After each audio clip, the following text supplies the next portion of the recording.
We talked a little golf yesterday. PGA Championship in the books, and Xander Schauffele gets his first major championship. He makes birdie on the final hole, the 72nd hole, to avoid a playoff with Bryson DeChambeau. And for many people this weekend, it was, oh man, we've missed Bryson DeChambeau. I've said this, I don't know how many times. Of all the players who left the PGA Tour to go join LIV, and I mean the Koepkas, the Johnsons, the Jon Rahms, the Cam Smiths, that is the needle. That is the guy that brings eyeballs to television sets because of how he plays the game. And I will admit this, I've never been a fan, but that version of Bryson DeChambeau, the player is kind of the same.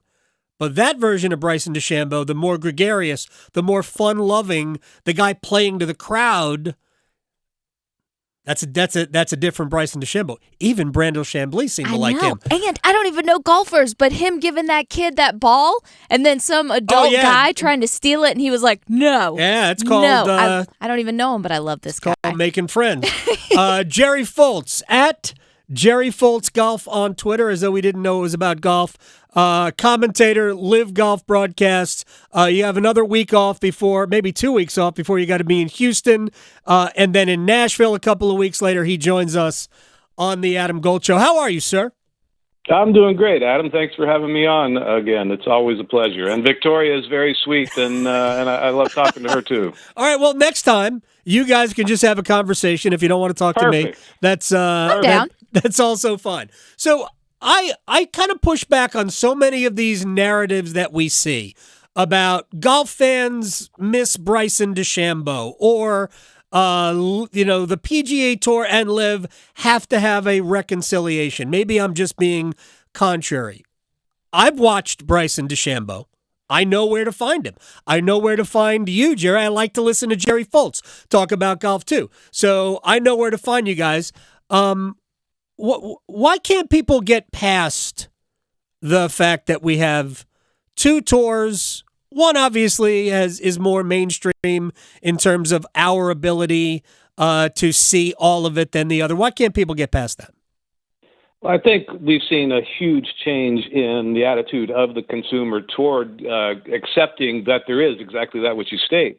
But there is a faction of golf traditionalists and loyalists to the PGA Tour who are never going to quit wanting LIV to go away and have their old PGA Tour back with all those guys playing against each other more often. And the narrative that you reference is, I saw the headline in one of the golf publications that golf needs Bryson back. Well, golf is not synonymous with the PGA Tour. Right. Golf has Bryson. They have him 14 times a year in LIV Golf, 4 times a year in majors, and if you're savvy at all, he's got probably the most prominent YouTube presence of any professional golfer, and he takes that seriously. No, LIV Golf has hurt the PGA Tour and hurt the PGA Tour business model tremendously. But that's the very same PGA Tour that LIV Golf, I say we because I'm part of it, but LIV Golf tried to do a deal with, and they wouldn't answer the phone before we started. So if there's anybody to blame, I'm not sure that you can just point the finger directly at LIV for the damage done to the product that is now the PGA Tour, because there were efforts, strong efforts, to do a deal before it started where everybody could have coexisted harmoniously. There's talk of a deal in the making now where we might get back to a point like that. But to think that LIV Golf is simply going to go away and those players are going to come crawling back to the PGA Tour is delusional. Well, first of all, I agree with all of that. I mean, I do think that there are, like, Jon Rahm thought when Rahm went, I think he thought he was going to be the impetus for some sort of reconciliation. That's what I mean, I could be wrong, but that's what I think that he sort of said it, that he thought it would be the impetus for a reconciliation. And whether or not he's completely happy with his decision, I honestly can't tell you. But I do think that he thought his going would bring these two tours together. I think right now the biggest disagreement is between Rory McIlroy, certainly nobody's favorite player on the LIV Tour, And players like Patrick Cantlay, Tiger Woods, maybe, Jordan Spieth, who want them to be some sort of a punishment for the players who left to go to LIV. And Rory just wants this whole thing over with. Is this strange bedfellows thing as far as you could tell? To an extent, I hear all the same things you hear, and you're very astute about your observations and reading up on everything. Yeah, there's some infighting within the PGA Tour Policy Board now, and I think if the concession wasn't made to add an additional player to the board and to make the votes equal, essentially giving the players control of the board, and adding that seat for Tiger, I think a deal would already be done. But I think there is an effort to still, on behalf of them, in their minds, to save the tour. And I think that ship has sailed. I think there's no doubt going to be some kind of deal in the future. And to say Jon Rahm wasn't the impetus to that deal, I think it's still, I know it's been 5 months, 6 months, but I think it's still too early to say that. I don't know if that was his goal or if that was his expectation, but I think it went a long way toward bringing the people together at the bargaining table. Yet again, I don't think the position from the PIF standpoint has changed one bit. They're willing. It sounds like they are willing to do something that makes sense for everybody, but to give up to give up all the leverage and the control that you've established through your investment, and that's exactly what it is, an investment. It's got no other purpose in the world except to make money for the PIF down the road. It's a massive investment for hopefully a massive return someday.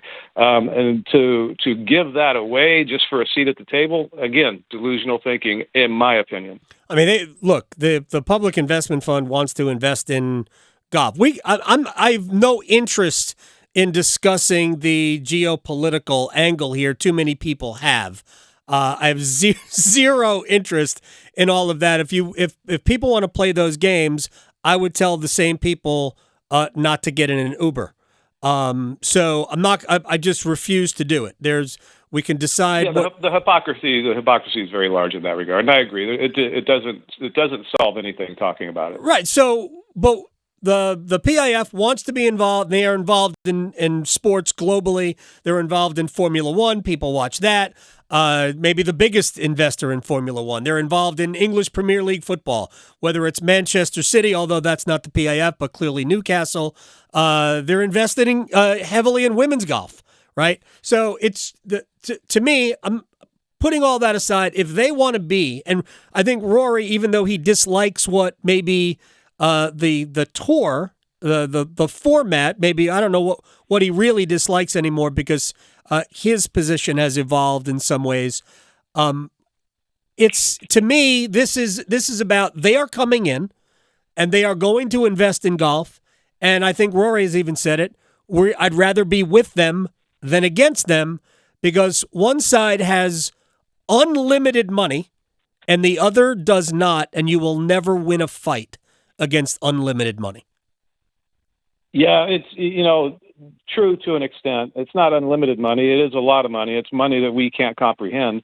But getting back to the original goal for PIF it's one job as a very sophisticated organization is to create prosperity for a country once they run out of their natural resource. Current production standards is 2048. That's a very, very heavy burden to place on them, and they are looking for, obviously through traditional routes. You mentioned Uber and so many other ones, but non-traditional routes, and seeing a huge upside in a global golf product that has been largely untapped because of the monopoly of the PGA Tour and being a U.S.-centric organization that keeps eating up the rest of the world of golf. So this was ripe to happen. And the PIF got behind it when they did, and I think very smartly in doing so. And I think the reward's going to be huge, maybe even in my lifetime. But it was going to happen either way. And had it been another source of funding, say Norway, who has a even larger sovereign wealth fund, the narrative against it would have been similar somehow, some way, because LIV is taking on a monopoly, and monopolies don't die peacefully. I didn't. Norway's sovereign wealth fund is north of $720 billion. Yes. I think there's 5 or 6 different ones, most from communist countries. But yeah, there's plenty that are bigger than. I think China has 2 of them that are bigger. The PGA Tour is like they would have lost Victor Hovland in a heartbeat. All right, and they flat out would have. All right, I want to bring this back to golf a little bit. And I apologize for taking us away from that. That's my fault, Jerry. Oh, no, I love talking this stuff. I've done way too much research in it, and you don't often get the chance to do it with an impartial mind. And to an extent, I am impartial. I wouldn't call myself a PGA Tour loyalist. I'm not a fan of Greg Norman because of what a lot of the things he has done and said. But I do agree that he has every right to be mad at the PGA Tour. And I also think that I can't believe that Jay Monahan is still running the PGA Tour the way it has been completely mismanaged and misled. But that part's baffling to me, too. That's absolutely baffling to me. Stunned. When that announcement was made about a year ago, I was shocked that he wasn't shown the door immediately. But let me just get to the Bryson part of this and some other players, Joaquin Niemann playing at an incredibly high level. Why is it that every time Bryson challenges for a major, which has now happened twice this year, why is it that people go, see, that's proof, as though we didn't know that these players were world-class players who just happened to play on LIV? They didn't forget how to play golf, and the narrative that they only play 54 holes so they can't play Sunday. 6 of the 11 guys who made the cut from LIV shot their lowest round of the week on Sunday.